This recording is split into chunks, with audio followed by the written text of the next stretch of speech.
20 years ago, the world felt like it was finally opening up, brimming with possibilities and the promise of a future shaped by our own hands. My best friend Mark and I were inseparable, two peas in a pod who had navigated the choppy waters of adolescence with a shared sense of humor and an unwavering loyalty to each other. We'd grown up side by side, our dreams often mirroring one another, and now we were embarking on what felt like the biggest adventure yet, joining a highly specialized academic program.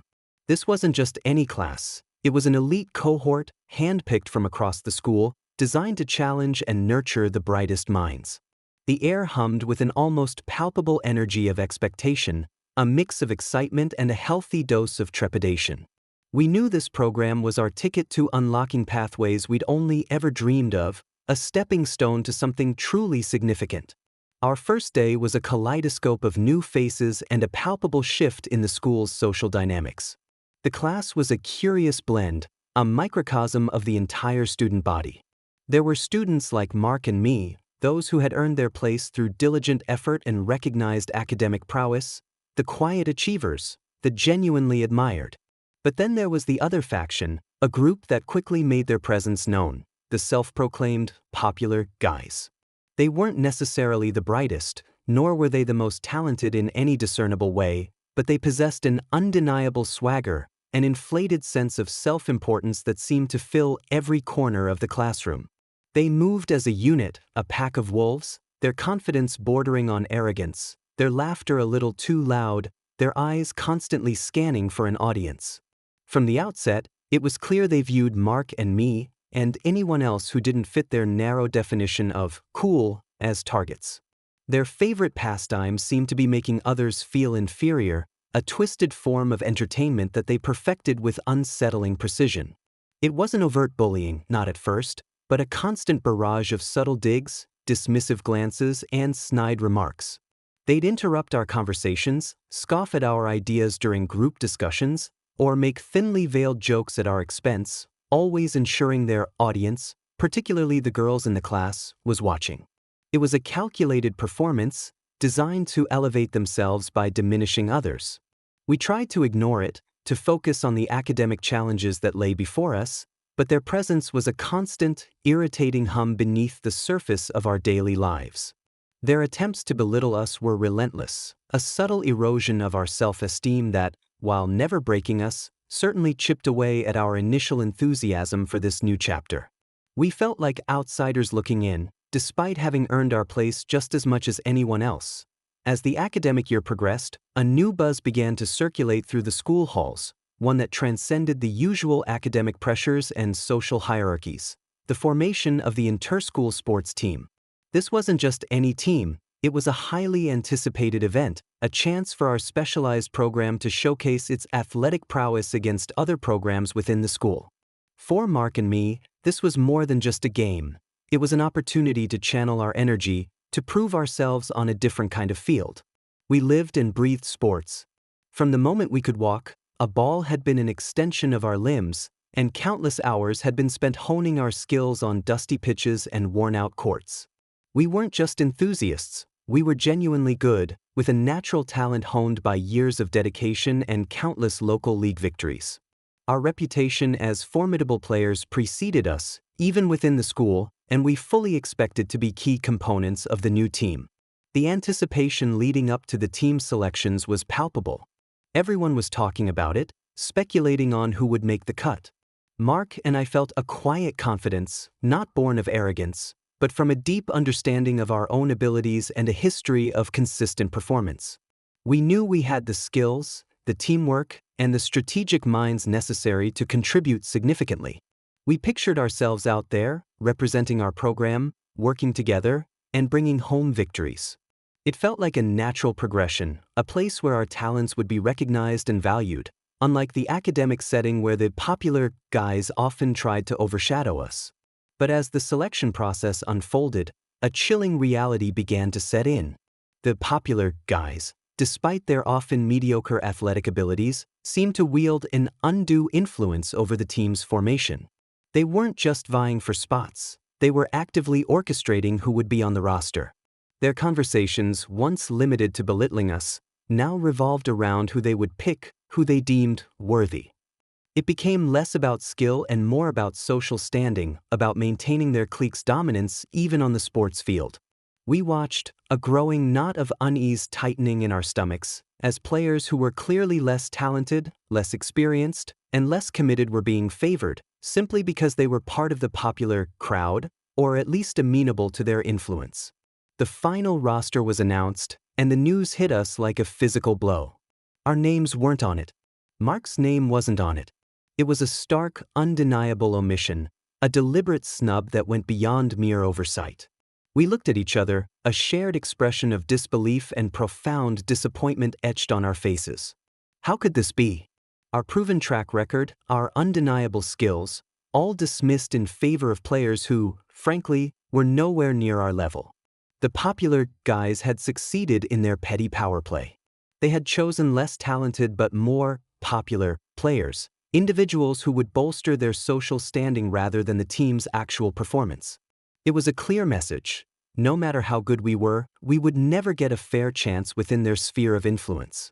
The sting of betrayal was sharp, not just from the popular guys, but from the system that allowed such blatant favoritism to override merit. We realized then, with a bitter taste in our mouths, that our aspirations within this program's team were dead. The sting of exclusion lingered, a constant, dull ache that overshadowed our days. It wasn't just about missing out on playing. It was about the blatant injustice, the realization that our hard work and genuine talent had been dismissed for reasons entirely unrelated to merit. The popular guys, meanwhile, reveled in their perceived victory, their swagger amplified by their successful maneuver. They'd cast smug glances our way, their silent taunts echoing the message, "You don't belong here." For a few days, Mark and I walked around with a cloud hanging over us, the usual vibrancy of our school lives muted by this profound disappointment. We tried to rationalize it, to tell ourselves it was just one team, one opportunity, but the feeling of being deliberately sidelined, of having our passion disregarded, was hard to shake. But beneath the initial disappointment, a different emotion began to simmer, a quiet, resolute defiance. We weren't the type to wallow in self-pity or simply accept defeat. We looked at each other, and in our eyes, we saw not just shared frustration, but a burgeoning determination.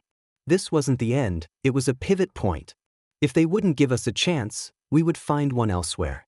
The school was large, with multiple academic programs, each with its own sports teams. It was a long shot, perhaps, but the idea sparked a flicker of hope. We started talking, brainstorming, our conversations shifting from lamenting what we'd lost to strategizing what we could gain. Our thoughts immediately turned to the adjacent academic program. It was a different discipline, but we knew a few familiar faces there, some of our other friends, good guys who shared our passion for sports and, crucially, our disdain for the social games played by the popular crowd. We decided to approach them, cautiously at first, not wanting to seem desperate, but driven by a desperate need to play. We explained our situation, the unfair exclusion, the burning desire to compete. To our immense relief, they listened with genuine empathy. They understood the frustration, having witnessed similar social dynamics in their own program. What started as a tentative inquiry quickly blossomed into a genuine opportunity. Their team, it turned out, was in need of skilled players. They had heart and camaraderie, but they lacked the strategic depth and raw talent that Mark and I could bring. It was a perfect synergy. They welcomed us with open arms, not just as recruits, but as fellow athletes who shared a common passion. There was no judgment, no social posturing, just a genuine appreciation for our abilities and a shared goal of building a strong team. The contrast to our former program's team was stark and refreshing. Here, merit trumped popularity, and teamwork was valued above all else. Joining their team felt like a breath of fresh air, a liberation from the suffocating atmosphere of our old program's social hierarchy. We immediately immersed ourselves in their practices, pouring all our pent-up energy and frustration into every drill, every scrimmage. The team's existing members were fantastic, supportive, encouraging, and eager to learn. We quickly integrated, our skills complementing theirs, our enthusiasm infectious. The sting of betrayal from our former classmates began to fade, replaced by a renewed sense of purpose and a growing excitement for what lay ahead. We weren't just playing, we were building something new, something genuine, something that felt truly ours. And as fate would have it, our first scheduled match was against the very team that had so arrogantly cast us aside. The irony was not lost on us. It was a chance for redemption, a chance to prove them wrong, not just for ourselves, but for the principle of fair play and true sportsmanship. The schedule was set, and the news spread like wildfire. Our new team, the one we joined after being so unceremoniously rejected, was slated to play our former classmates' team in the very first interprogram match of the season. The universe, it seemed, had a wicked sense of humor, or perhaps a divine sense of justice. For Mark and me, this wasn't just another game, it was the game. It was a chance to finally articulate, through action, everything we couldn't say in words. The quiet defiance that had simmered within us now ignited into a blazing inferno of determination. We weren't just playing for ourselves, we were playing for every student who had ever been overlooked, underestimated, or unfairly dismissed. The popular guys, oblivious to the depth of our resolve, saw this match as another opportunity for their public spectacle. They were convinced of their superiority, their egos inflated by their unchallenged social dominance. They didn't see us as a threat, they saw us as a punchline waiting to happen. Before the game, they went all out, orchestrating what they believed would be our ultimate public humiliation. They didn't just talk about the game, they turned it into a full-blown event, a carnival of their own making. Word spread through the school like a viral sensation, fueled by their relentless boasting and the sheer audacity of their public wagers. They initiated public wagers, loud and boisterous, challenging anyone and everyone to bet against them. They weren't just betting on a win, they were betting on a landslide, a complete and utter rout. They wanted to rub our faces in it, to make sure everyone knew their place. They invited students from across the school, not just our respective programs, but from every corner of the campus. They made sure the girls were there, especially those they sought to impress, their voices booming with false bravado. Even some teachers, drawn by the unusual buzz and the sheer spectacle of it all, found themselves curious enough to attend. The bleachers began to fill, a sea of faces, all eager to witness what had been hyped up as an inevitable, humiliating defeat for Mark and me. The atmosphere was electric, thick with anticipation, but for us, it was a crucible. As we walked onto the field, the roar of the crowd was deafening, a cacophony of whispers, cheers, and the unmistakable sound of the popular guys' taunts. They stood on the opposite side of the field, their chests puffed out, their smiles wide and arrogant, already celebrating a victory they believed was theirs by divine right. They pointed, they laughed, they made exaggerated gestures, clearly trying to get under our skin. But their attempts fell flat. Their mockery, instead of deflating us, only fueled our resolve. We looked at each other, Mark and I, and then at our new teammates, who stood with quiet solidarity, their expressions a mix of nervousness and fierce loyalty. We had something to prove, not just to them, but to ourselves, and to everyone who had ever believed in us. The pre-game warm-ups were a blur of focused energy. We moved with precision, our passes crisp, our shots powerful. Our new teammates, inspired by our intensity, matched our fervor. We could feel the shift in the air, a quiet confidence building within our ranks. The popular guys, on the other hand, looked sloppy, their movements disjointed, their focus more on the crowd than on their own game. Their arrogance was their greatest weakness, blinding them to the storm that was about to break. As the referee blew the whistle to signal the start of the match, a hush fell over the crowd, and the true battle began. The whistle shrieked, a piercing sound that cut through the buzzing anticipation, signaling the start of the match. The crowd, a sprawling tapestry of students and teachers, leaned forward, a collective breath held in suspense. For a moment, the world narrowed to the green expanse of the field, the bright white lines, and the opposing team, a sea of familiar faces now transformed into rivals. The popular guys, true to form, started with an aggressive, almost desperate surge, trying to overwhelm us with sheer force and intimidation. Their initial plays were chaotic, fueled by arrogance rather than strategy, and their passes were sloppy, their shots rushed. They seemed to expect us to crumble under the weight of their self-proclaimed superiority, to buckle under the pressure of the large audience. But we didn't crumble. We stood firm, a united front. The months of quiet frustration, the sting of betrayal, the relentless training with our new team, it all coalesced into a singular, focused energy. We played with a controlled ferocity, our movements precise, our passes fluid, our communication seamless. Mark and I, having played together for so many years, moved as if telepathically linked, anticipating each other's every move, creating openings where none seemed to exist. Our new teammates, inspired by our intensity and our unwavering focus, rose to the occasion, playing with a newfound confidence that surprised even themselves. They defended tirelessly, intercepted passes with uncanny accuracy, and launched blistering counterattacks. The game unfolded, but not as the popular guys had so confidently predicted. The first goal came swiftly, a perfectly executed play that left their goalkeeper stunned. A hush fell over the crowd, quickly followed by a ripple of murmurs. Then came the second and the third, each one a testament to our superior teamwork and skill. The popular guys, who had started the game with such swagger, began to unravel. Their confident shouts turned into frustrated yells, their coordinated attacks dissolved into individual, desperate attempts. Their faces, initially smug, contorted into expressions of disbelief and growing panic. Their internal squabbles became apparent, their lack of true cohesion exposed under the harsh glare of competition. We utterly dominated.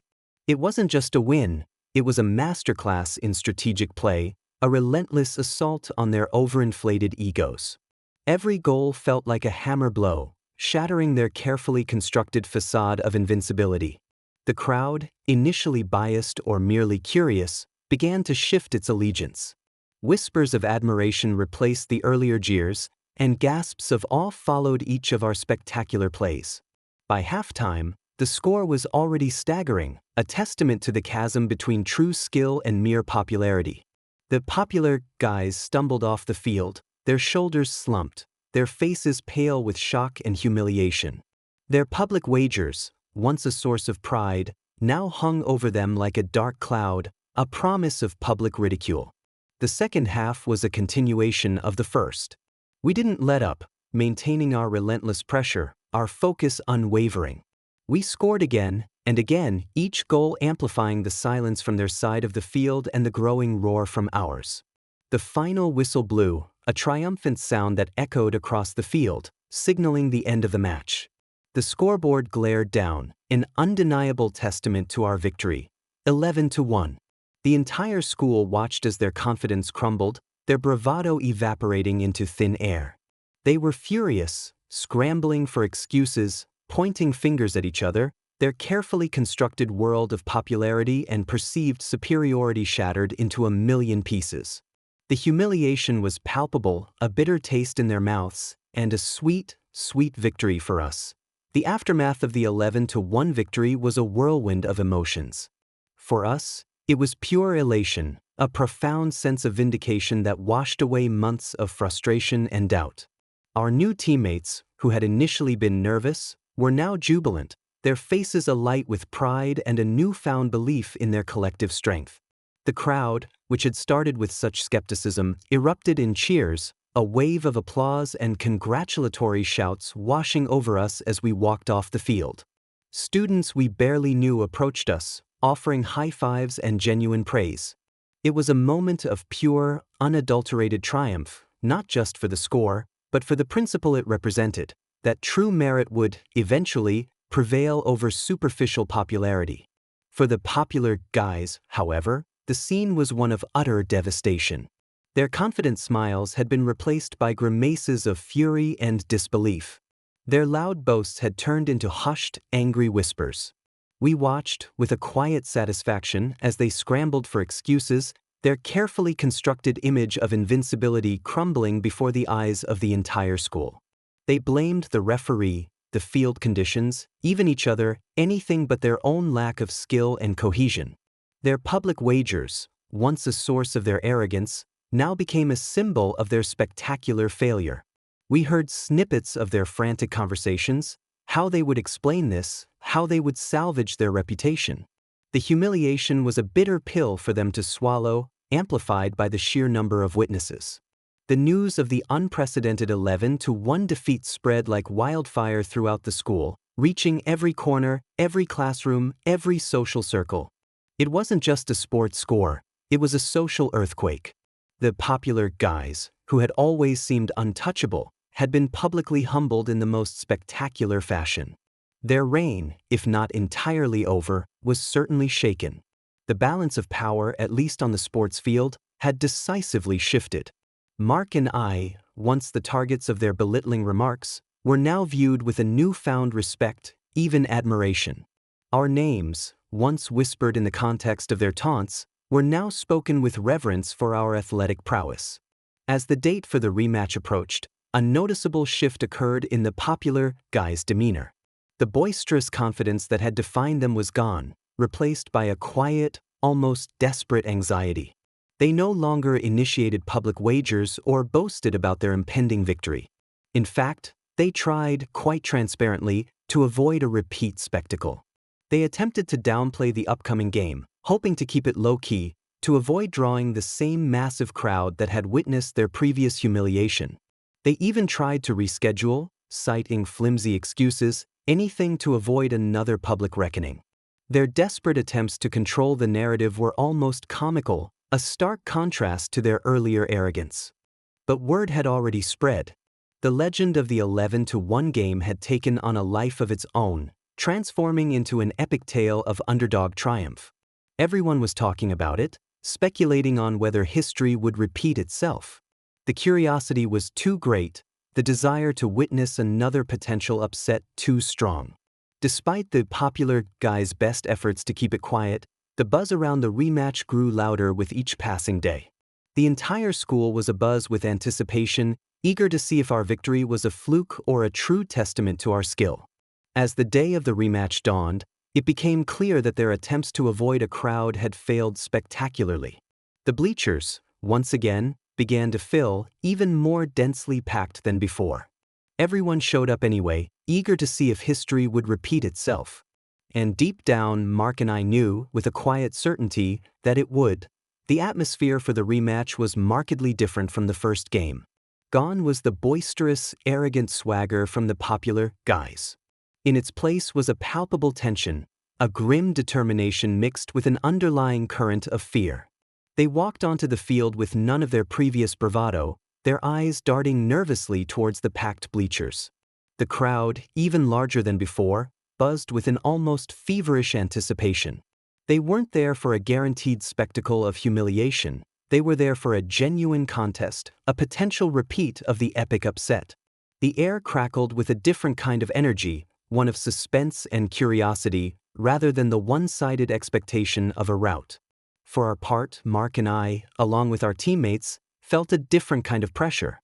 The first victory had been fueled by raw indignation and the element of surprise. Now, we had a reputation to uphold. We knew they would be playing with a renewed intensity, desperate to salvage their pride. They had likely spent countless hours strategizing, analyzing their mistakes, and trying to shore up their weaknesses. This wouldn't be another 11-1 blowout, we understood that. But our confidence was unwavering. We had proven our skill, our teamwork, and our resilience. We knew what we were capable of, and we were ready for a tougher fight. The game began, and immediately, it was clear that the popular guys had learned from their previous crushing defeat. They played with a newfound discipline, their defense tighter, their passes more accurate.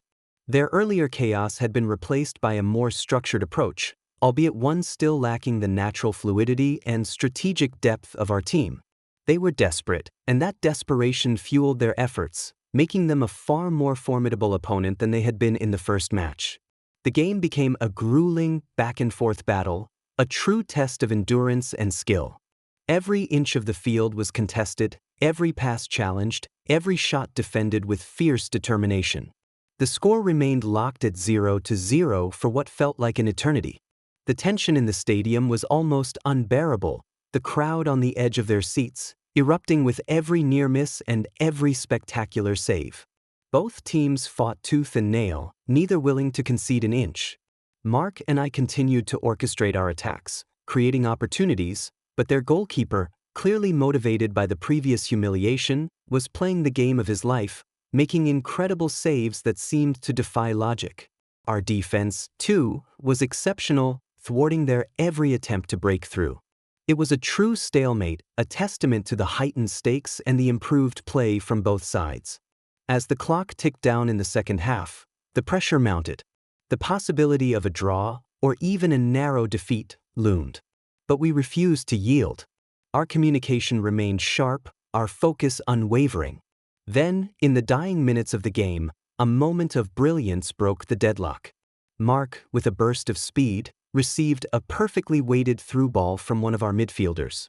He weaved through their defense, drawing their attention, and then, with a subtle flick of his foot, laid the ball off to me. I took one touch, composed myself, and unleashed a powerful shot that rocketed past their diving goalkeeper, finding the back of the net. The roar from the crowd was deafening, a wave of pure exhilaration that washed over the field. It was 1-0. The final whistle blew moments later, sealing our victory.